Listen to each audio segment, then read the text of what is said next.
The hours are ticking away towards the opening of the World's Fair this Saturday, but Fair President Peter Spurney has seen it all before when he was in charge of a World's Fair in Spokane, Washington 10 years ago, or the 1980 Winter Olympics, or many other world events. We're there now. We're a week from opening.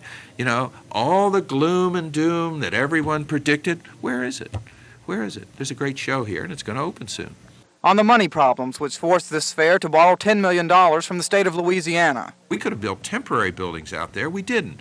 We built permanent structures, and because the ultimate owners of those structures were not able to finalize their arrangements, we're chastised, and I think that's unfortunate. You know, it's done one thing. It's got a lot of press. All of a sudden, everybody knows about the Louisiana World Exposition. If there's one lesson you have to learn in this day and age, is negativism sells. At first it was frightening, but it was something that you must, I think they say cheap thrills. Now that it's leveled out, it feels really fun, and it's beautiful and smooth. They call it Mississippi Aerial River Transit, MART for short. Simply put, it's a way to get from the east bank of New Orleans to the west bank.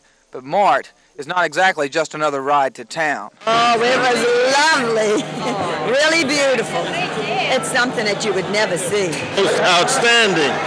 One of the best that I've ever seen. I think New Orleans is going to be made with the new gondola concept. Well, 3 million or so people expected to ride this thing before the fair is over are going to get one of the thrills of their lives and probably the best vantage point for a look at the fair.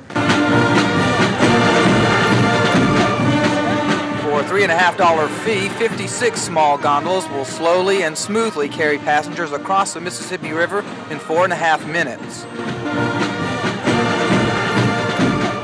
At a festive ribbon-cutting ceremony this morning, New Orleans city officials and MART president Tim Daly were jubilant. It's a state-of-the-art system. It's high technology at its best. It's the safest system around, and we look forward to you and all your friends and several million others to join us in riding this system, and we'll inaugurate it today. MART is one part of the World's Fair that will remain after the closing day this November. Officials are hoping residents in the West Bank areas from Algiers, Gretna, and elsewhere will continue to take to the skies when they're ready to take to the streets of the Crescent City. Your paradise is just an hour away from New Orleans. Just push a button and find out what's going on all over Mississippi. This Video Information Center is just one of the highlights of the Mississippi Pavilion. Like most of the rest of the pavilion, it is ready. We have very little stuff to do in the next couple of days compared to what we've had to do for the past several weeks, but we're ready. Inside the theater area, this screen showed the final stages of matching up thousands of slides with music and narration. Meanwhile, the 30 or so people who will operate the pavilion were given last-minute instructions this morning. Many are college students lucky enough to be chosen for this special summer job. The Lifestyles exhibit is in place with the Gulf Coast section in a prime spot, and some never-before-displayed artworks of Ocean Springs artist Walter Anderson are now hanging in the art gallery section of the Mississippi Pavilion. About all that is left to do is hang the rest of those paintings and several large signs that arrived at the pavilion today. And so at last, the 1984 World's Fair opens tomorrow with a bang and with a splash and with an expected crowd of about 60,000. Maybe they won't notice the sound of hammering and sawing that should continue for the next few days during those few late hours when the gates are closed.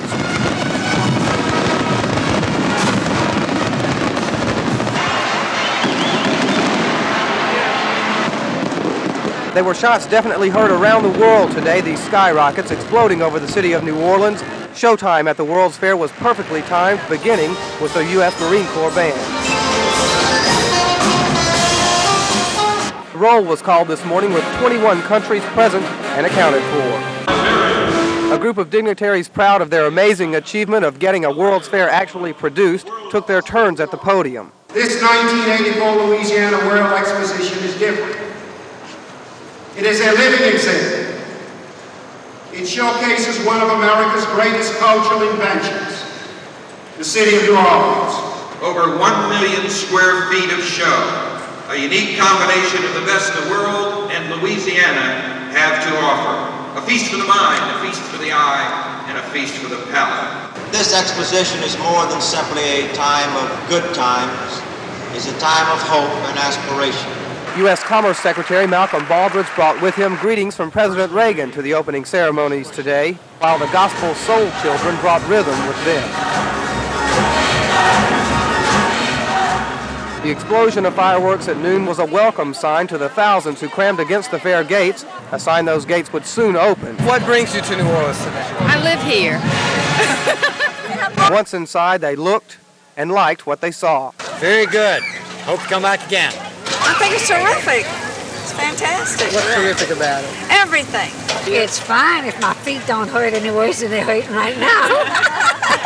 Meanwhile, inside the Great Hall, Ochsner Medical Center's huge heart beat life into this brand new World's Fair. Across the way at the Mississippi Pavilion, the Gulf Coast Jazz Society entertained. Today's crowds and their reaction have already convinced state officials that Mississippi is a hit at the World's Fair. Put your cameras around and see where the people are. They're in the Mississippi exhibit. We fed about 1,000 media people yesterday. We were the only show ready to go. Never mind that parts of this fair, including the large Ferris wheel, aren't quite finished yet. The 1984 World's Fair is open, thousands of people are here, and the one promise that fair organizers made all along has not been broken. This fair is fun. From New Orleans, I'm Ed Bryson, Newswatch 13.